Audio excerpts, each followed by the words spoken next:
Hi there, welcome to Harry's world of words and phrases and English in a minute. It's very cold today, it's -8.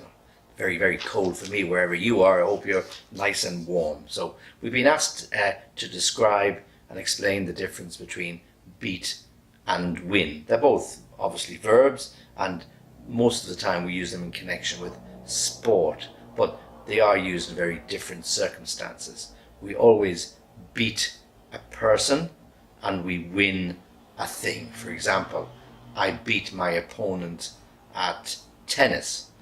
I won the tennis match. So my opponent is a person, so I use the verb beat.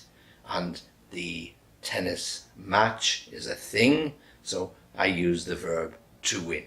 So in other sports like football, I won the football match with my team. We beat the opponents, the opposition. So we beat the other team or people, and we won the match or won the cup or won the league, which are things. Okay. Of course, we can also use beat and win in non-sport issues. In business, for example, you might win a very important contract for new business. So it's a thing. You might beat your competitors to win that contract, and your competitors are people or businesses. So beat the competition, win the contract. Okay, so as always, subscribe to our channel and join us on www.englishlessonvia skype.com, and we'll catch up with you soon.